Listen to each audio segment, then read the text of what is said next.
মনে রাখবেন, আপনার স্ত্রীর সৌন্দর্য কম হতে পারে, আপনার স্ত্রীর বাবা মার তেমন টাকা পয়সা না থাকতে পারে, আপনার স্ত্রীর কোনো গুণ কম থাকতে পারে, কিন্তু এই লক্ষ কোটি দুনিয়ার নারীদের মধ্যে আল্লাহ রাব্বুল আলামিন ওই নারীটাকে আপনার স্ত্রী হিসেবে পাঠিয়েছেন, একজন নেয়ামত হিসেবে। সুতরাং আল্লাহর দেওয়া নেয়ামত হচ্ছে আপনার স্ত্রী, আল্লাহর দেওয়া নেয়ামত হচ্ছে আপনার স্বামী। সুতরাং মনে রাখবেন, এই পৃথিবীতে কেউ পারফেক্ট না। আপনি মনে করতেছেন অমুকের স্বামী অমুকের স্ত্রী অনেক পারফেক্ট, আপনি হয়তো তাকে পান নাই দেখে পারফেক্ট মনে হচ্ছে।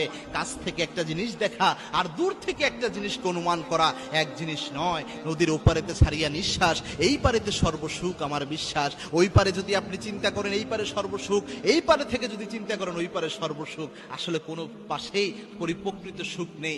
সুখ হচ্ছে আল্লাহর ইবাদতের মধ্যে। আল্লাহ আপনাকে যতটুকু দিয়েছেন অতটুকুতে তুষ্ট থেকে ওটাকে সুন্দর করে যদি আপনি জীবন পরিচালনা করতে পারেন, তাহলেই দেখবেন ওর মধ্যে আল্লাহ রাব্বুল আলামিন বরকত ঢেলে দিয়েছেন।